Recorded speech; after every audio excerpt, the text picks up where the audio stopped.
Good morning, Vikes, and happy Friday. Fridays are chill. We start this episode with a story about a theater organization in Newbury that many of our Triton students have been a part of over the years. Theater Workshop is celebrating its 20th anniversary this year, and the wonderful Sam Bell brings us the story. Amazing. Theater Workshop is an after-school program that offers a professional theater programming and production for grades 2 through 12. This past winter show marks the 20th anniversary of Theater Workshop Productions. I got married in '86 and we moved to Newburyport in '87. And I had a baby who grew up in Newbury, and she went to the Newbury Elementary School. Was at the Newbury Elementary School when the Newbury Elementary School first created the addition that included the auditorium.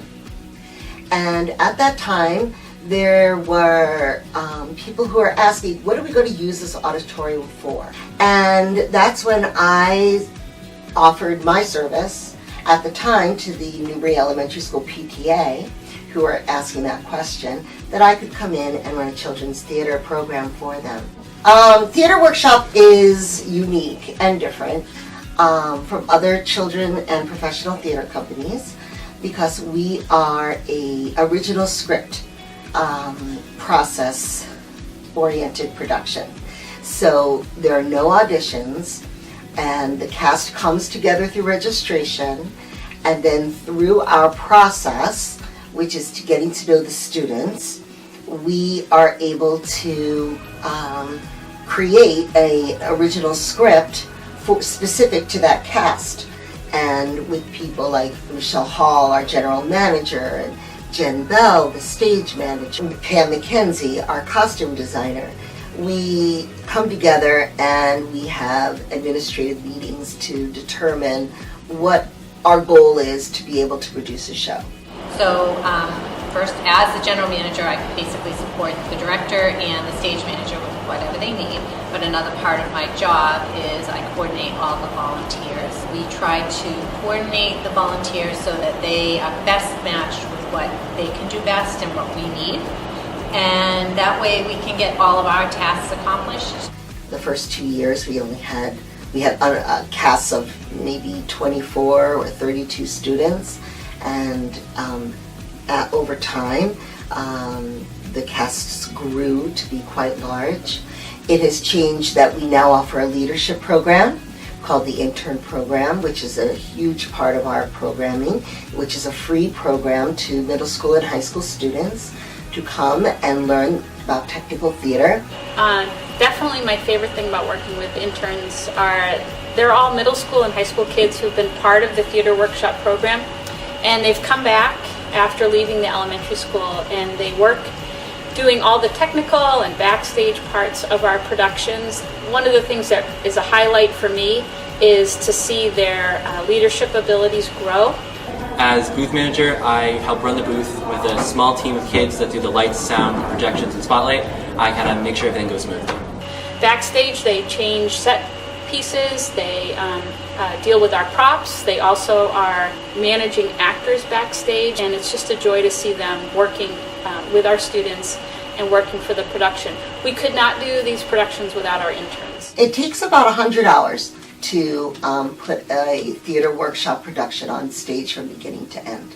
I was first a little bit hesitant just because when you talk about working with 44 students ranging in ages, it's a little bit scary sounding.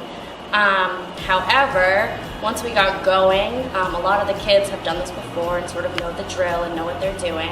I started Theater Workshop when I was really little, and I've done it all the way through middle and high school, and I think that's very common with kids. You kind of get into the family. To me, Theater Workshop is a wonderful environment for elementary school students who have an interest in acting, but it's also a great program for the whole district and beyond. And it's important to me because I feel that there is a community around me that enriches me. It's a community that beckons me every day to be my best. and to do my most creative work. But it's so much more than just a production company and a show that's on stage. Theater Workshop really has created family. It really has created, for me, an extended family, now over 20 years, with incredible bonds to people and fabulous memories and challenges that we overcame together. And I guess if I get tired or I feel like there's something else that calls to my attention that could really need my full service, I intend right now to continue to lead the march. Basically, I have to think about this question. Pop. Hey. As a senior intern, I help the younger kids. Productivity. And my favorite interns are Sam Bell and Riley Bell. They're my favorite. And Oh, okay. Yeah. Okay. What was the question? If you ask any sporty boy what the most publicized sports-related injury is these days, they'll probably tell you concussions. Athletes have been suffering from horrible, awful, detrimental, life-changing concussions forever. But recent high-profile cases have proved the long-term damaging effects of the injury and have people a little spooked. Bro, that's actually wild. Apparently, that has forced governing bodies like the MIAA and leagues like the NFL to make changes to their rules in order to protect their athletes. Abby McGee knows what it's like to suffer concussions, clearly, and she and the infamous Naomi Bell took a closer look at this important issue.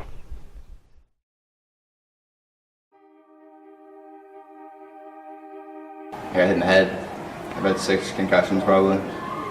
I was playing football, someone else hit me in the head with their helmet and gave me a concussion. A concussion is a serious brain injury that results in the loss of normal brain function for a short amount of time. However, sometimes the effects still remain after a typical period of recovery, leading to long-term damage. I think I've had about 4 concussions. The recovery time wasn't long. It probably took a week for me to feel fully okay again. And I just rested and tried not to go on my phone too much or the TV. When I was playing soccer, I got a ball really hard to my head. I fell behind in school a lot and had a lot of work to make up.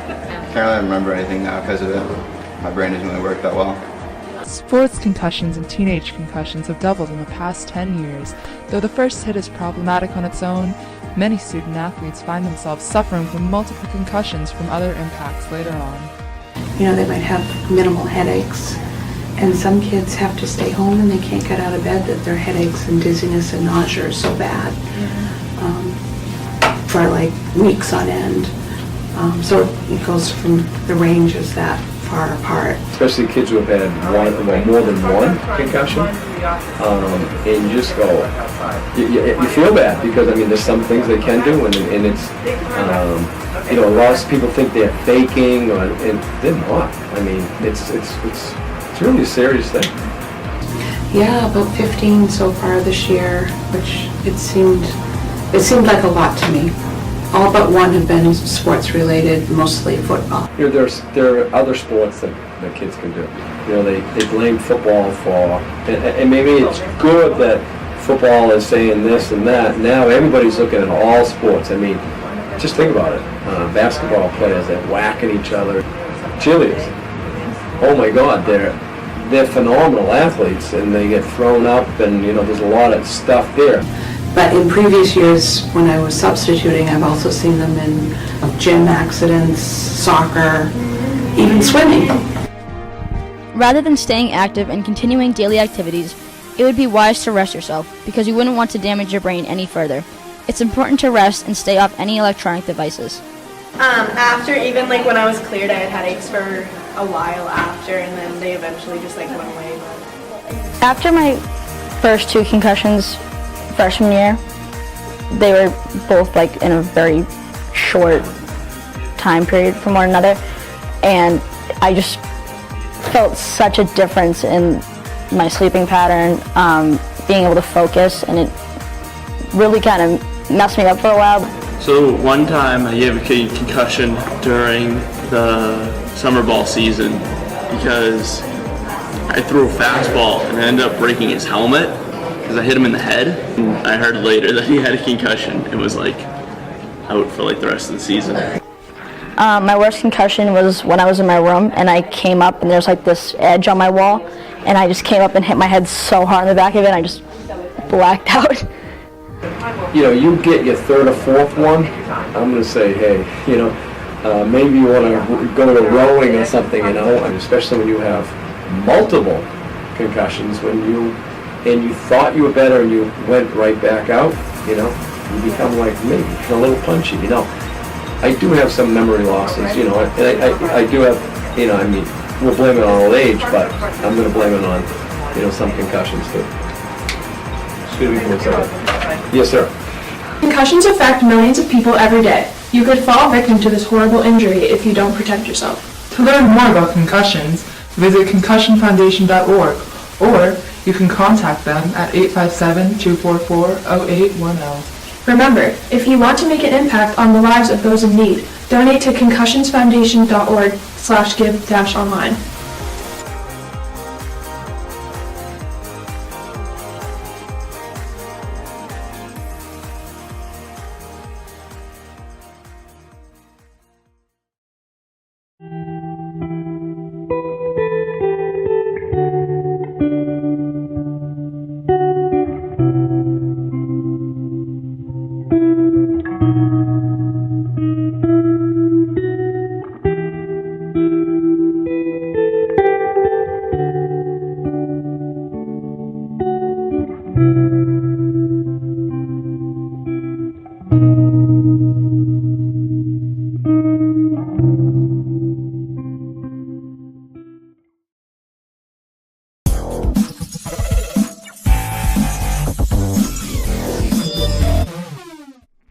Trending on social media today. How about an Instagram account called World Record Egg, where someone posted a single photo of an egg. By January 14th, that post became the most liked Instagram post of all time, passing the previous record holder, Kylie Jenner. Today, the egg has over 42 million likes, more than any post anywhere online ever, and the number just keeps on growing. Our culture is more health conscious than ever in 2019. From car music to grocery shopping, people all over social media are sharing the things that they believe are bad for your health.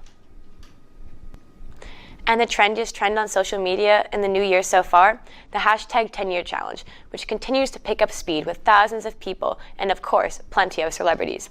To participate, you just post 2 images, usually side by side, which were taken at least 10 years apart. The overall message? Self-love, and showing the world how hot you used to be and how hot you are now. That's it for trending. Back to you guys. By the time high school students reach their junior year, many of them have found a job and begun working, at least part-time. The kind of jobs available to students is limited because companies don't want to hire perfectly capable teenagers, and that can make the job search a challenge. In this next story, Ben Janvrin, an anonymous VTV crew member's love interest, asked some Triton students if they could offer any advice about finding a job. Many people want money, but it can be challenging to find a job as a high school student. Here are 3 students at Triton and their story on how they found their jobs. So I got my first job at the Beachcomber on Palm Island. I was a busser and a dishwasher, and I found out by word of mouth. I've just been hanging around Palm Island a lot, and the guy just asked if we wanted to work for him. I was down. I got my first job at the local electrical union up in Dorchester. I was an IT intern. I got my first job at Old Newry Golf Course when I was 12 years old. I found out about the job because my dad is the IT director there, and he talked to his boss and was able to get me a job there. I found out about my first job because my dad worked there and he brought me there, and the boss just wanted me and needed extra help. So my current job is I'm a track attendant at NH1 Motorplex. It's a go-kart track in Seabrook, New Hampshire. I've been working here for about a year, since day one, since we opened. So I found the track attendant position on Indeed.com. I was just looking at jobs and it just happened to pop up because it was their first day opening and they needed people. I made $15 an hour and I worked 24 hours a week. So I get paid $11 an hour. When I first started, I got paid $7 an hour. I used the money I made to buy a Blue Yeti microphone and then I bought a ton of video games. When I get paid, I happen to waste my money pretty fast, so usually buy stupid parts in my car that I don't need, and or just hanging out with friends, I buy food a lot too. I usually save most of my money and I take a little bit out to spend on stuff that I want. So my advice to people that are trying to get a job is just go out there, go in person, like give a good impression, and just try to get an application in person and talk to the manager. I'd probably say ask your friends and family and see if they know anyone who has a job available for you. I'd say just look around. There's jobs everywhere, everyone needs help. You'll never know where you can find a job, but keep searching, follow these tips, and welcome to the workforce. On top of the many projects VTV students have to make each quarter, our teacher, Mr. Bobby Lathrop, insists we need more practice with time we don't actually have. And our crew is assigned 2 projects each quarter in order to practice some chill, spooky effects that send shivers down the viewers' spines. This quarter, we had to film 5 clips using the green screen that featured activities that are either too dangerous or impossible without the aid of CGI. Here's a montage of some of the most wild stuff that flows from the minds of those who partake in VTV. What the hell are you? Hey, want a Sprite cranberry? Ah, that's hot. That's hot.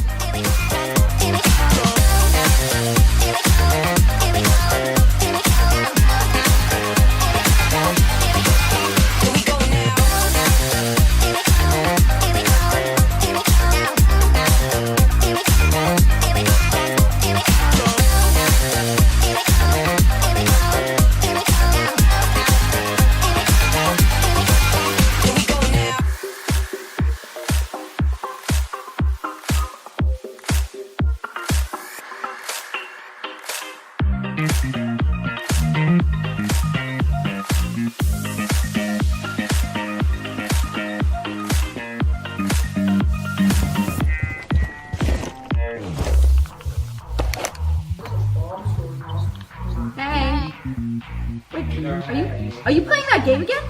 Are you? I told you to call me when you got home! FBI, open up! Here we go now.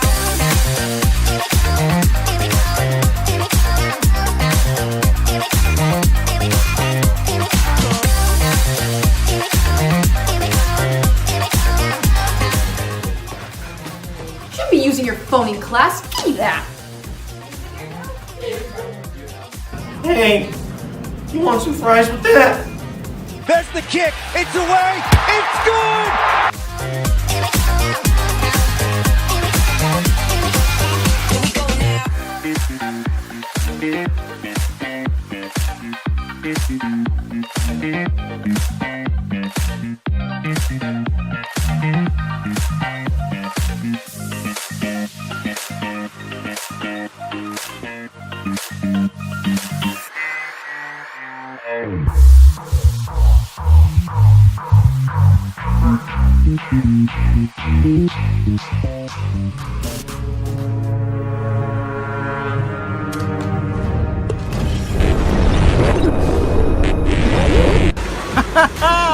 Emergency channel.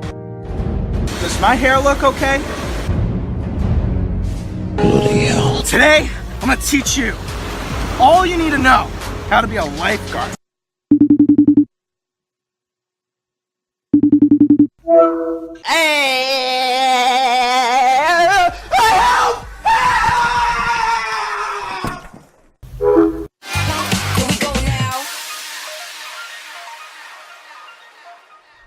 Yo, thanks for sitting through this spine-tingling episode of VTV, brought to you today by Kit Kat and Reese's Minis. Yeah, good luck on midterms, everyone. I sincerely believe you'll do a fantastic job, and I have every bit of faith that you'll pass with flying colors. From my significant other, Naomi, I'm Jace. Have a fantastic weekend, Triton. Good morning, Vikes, and happy Friday. Fridays are chill. Athletes... I'm number 1. What are you doing? Athletes have been suffering from horrible, awful, detrimental, long-term damaging effects of the injury, and have oh my god. I think I have a concussion. Obviously. Then Janvern, an anonymous VTV student's love interest. It's David Jackson. Spooky effects that send shivers down the viewer's spine. I'm like not wearing any makeup today. Can I plug my YouTube channel at the end? Okay. All right. Okay. Okie doke. Okay. Okay. Okay, fine. Oh no. Okay. Okay. Yay.